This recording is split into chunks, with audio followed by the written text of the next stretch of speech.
प्रश्नावली 3.3 करेंगे। प्रश्नावली 3.3 में पहला क्वेश्चन है, पहला सवाल है ABCD एक समांतर चतुर्भुज दे रखी है।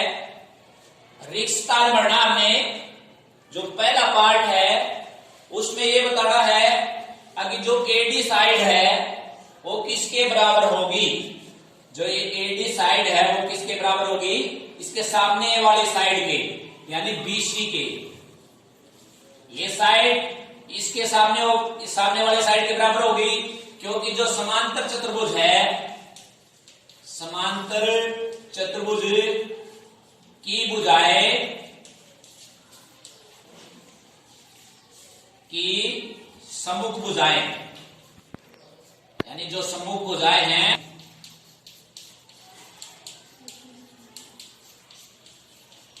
यानी आमने सामने वाली भुजाएं वो बराबर होती है। ये इसके बराबर है और ये इसके बराबर है, लेकिन इसमें ये पूछ रखी थी तो इसके सामने ये है इसलिए ये लिखेंगे।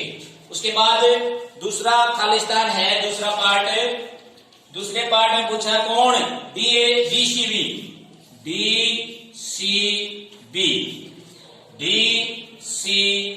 यानी किस कोण का जिक्र कर रहा है, ये किसके बराबर होगा। ये सामने वाले कोण के बराबर होगा, क्योंकि समांतर चतुर्भुज के सम्मुख कोण बराबर होते हैं। यानी ये इस कोण के यानी DAB जो कोण होता है, जैसे इस कोण के बराबर होगा तो उसको बीच में लेंगे यानी DAB, ये होगा DAB। लेकिन रीजन साथ में देंगे। अब इसमें क्या लिखेंगे, जैसे समांतर चतुर्भुज की भुजाएं सम्मुख भुजाएं बराबर थी, इसमें सम्मुख कोण कहेंगे। आगे जो समांतर चतुर्भुज है,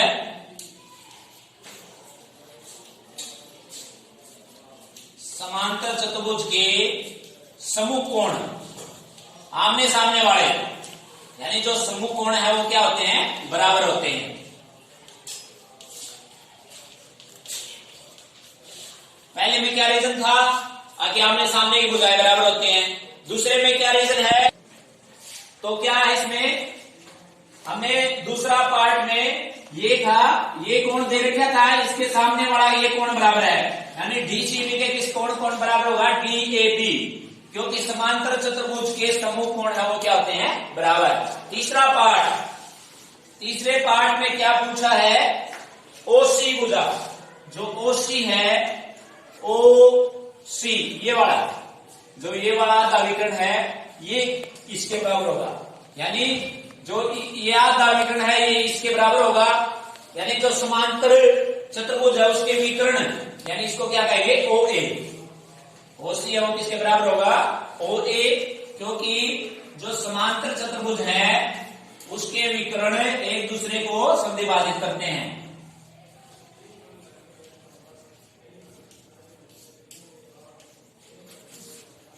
समांतर चतुर्भुज के विकर्ण एक दूसरे को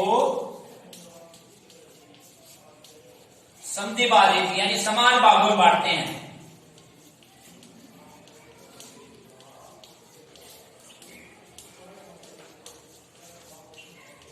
यानी समान भाग का मतलब ये इसके बराबर होगा, ये पार्ट्स इसके बराबर। तो ये OC पूछा था, तो OC किसके बराबर होगा, OA है। यानी इसमें से कोई और पार्ट पूछ ले तब भी बता सकते हो, ये भाग इसके, ये भाग इसके बराबर होगा। और रीजन क्या देंगे कि जो इसके विकर्ण है, विकर्ण किसको बोलते हैं, इसको, ये एक विकर्ण है, ये विकर्ण है, ये समान भागों में बांटते हैं, संधिभाजित करते हैं। तो इसके बाद लास्ट वाला पार्ट है इसका चौथा हिस्सा। चौथे पार्ट में क्या कहा है, चौथे भाग में है कोण MDAB, कोण DAB प्लस CDA, इन कोणों का योग बताना है। DAB कौन सा है, DAB यानी ये कोण प्लस CDA यानी ये दोनों कोणों, इसका योग प्लस इसका योग कितना होगा, इन दोनों का योग कितना होगा, 180। क्यों होगा, क्योंकि जो सात वाले कोण होते हैं उनको क्या बोलते हैं, समांतर चतुर्भुज के जो सात कोण होते हैं वो आसन कोण है। ये आसन कोण है, ये दोनों आसन कोण है, ये दोनों आसन कोण है, ये दोनों आसन कोण है। तो ये जो साथ साथ पड़े तो ये दोनों आसन कोण है, इन दोनों का योग कितना होगा 180। तो इस आसन कोणों का योग कितना होता है 180।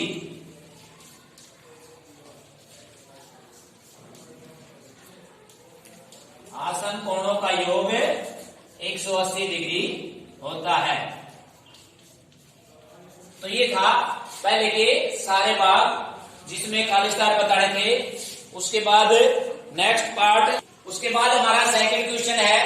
सेकंड क्वेश्चन में जो पहली आकृति है उसके अंदर एक्स वाई जेड तीनों की वैल्यू बतानी है हमें, तीनों का मान बताइए।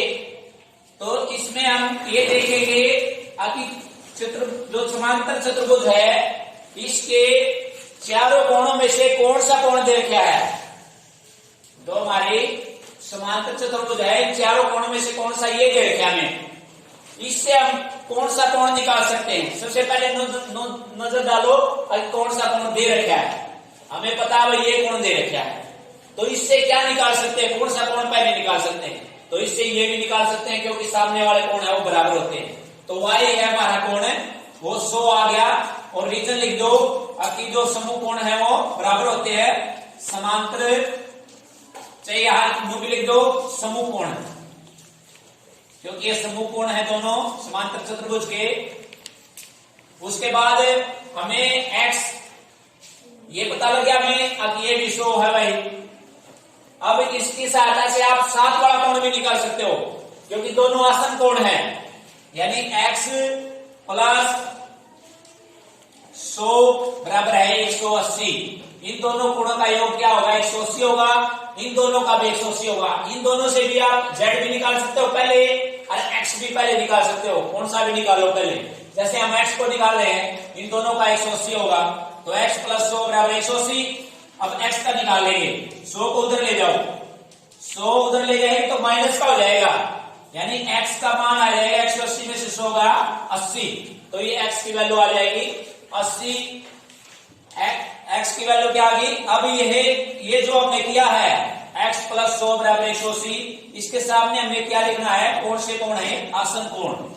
तो ये रीजन भी साथ में लिखना है, सीधा डायरेक्ट नहीं निकालना, हमने ये भी बताना है कि ये दोनों 180 क्यों हुए, आसन कोण है इसलिए 180 है।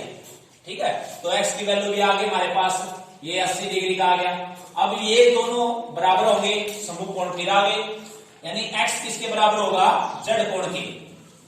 x और z है वो बराबर होंगे, यानी z का भी कितना होगा मान, x का 80 है तो z भी 80, यानी ये भी 80 का निकला। तो इस प्रकार चारों वैल्यू है, तो चारों मान है, चारों कोण है वो हमारे निकल आए हैं। उसके बाद दूसरा पार्ट दूसरे भाग के अंदर करेंगे हम। दूसरी आकृति है बी, सेकंड पार्ट में ये देख लो, इसमें नजर डालो।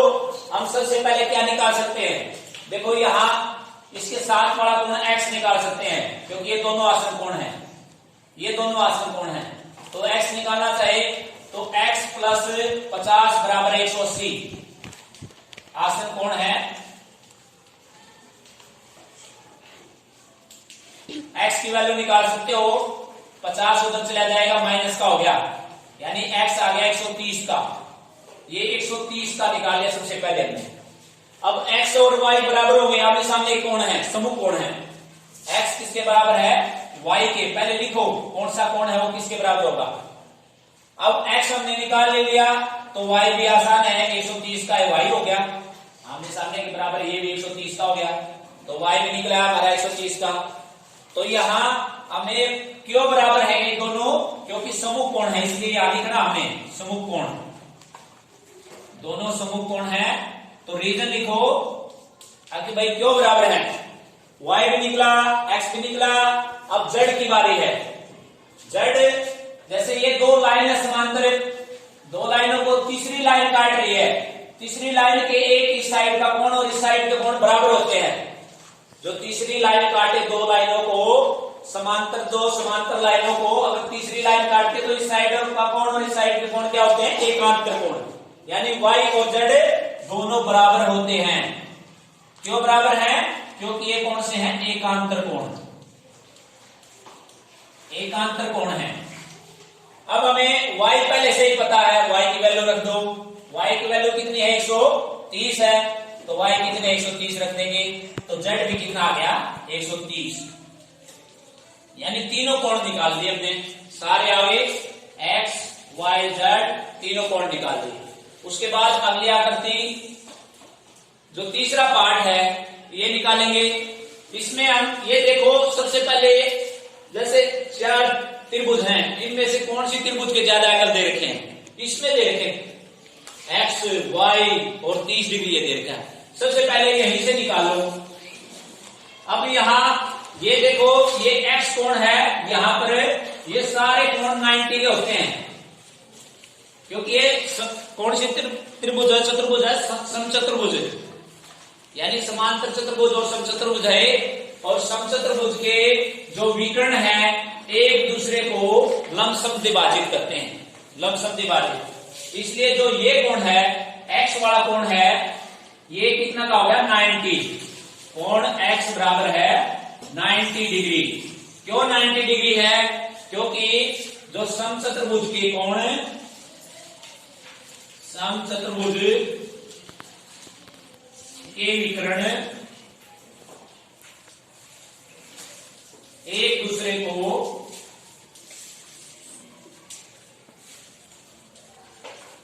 दूसरे को लंबसम विभाजित करते हैं, यानी 90 के कोण पर विभाजित करते हैं, बांटते हैं।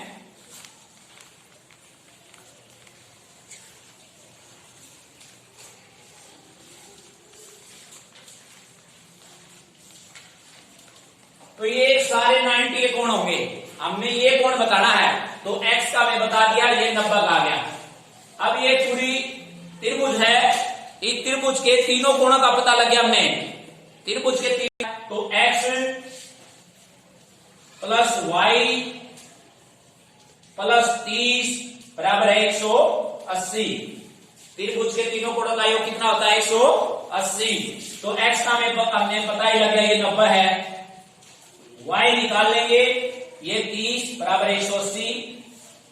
अब ये कितना हो गया? दोनों 120 के हो गए, 30 और 90 120 बराबर 180। अब y निकाल लो, y क्या हो जाएगा? 120 को उधर ले जाओ, 180 माइनस 120, तो y की वैल्यू कितनी आ गई? 60 डिग्री। तो ये y कोण है, ये कितने का आ गया? 60 का। अब जो ये विकर्ण है, इसके एक साइड का कोण ये y है, दूसरी साइड का z, तो y और z बराबर होंगे। क्यों? क्योंकि दो समांतर रेखाएं हैं, उनको तीसरी रेखा काट रही है, तो इस साइड का और इस साइड का कोण क्या होगा? एकांतर कोण। तो y कोण किसके बराबर होगा? z के। और y हम निकाल चुके हैं 60 डिग्री, तो z भी हमारा आ गया, z की वैल्यू कितने आ गई? 60। तो इस प्रकार ये तीनों पार्ट हो गए, x y z तीनों वैल्यू निकाल दें। तो ये तीनों पार्ट हो गए। उसके बाद अगला पार्ट है, उसमें ये x दे रखा है, y और ये z कोण दे रखा है, ये 80 दे रखा है ये कोण। तो इसकी सहायता से कौन सा कोण बता सकते हैं? y। तो y कितना होगा? 80 होगा कोण y। क्यों?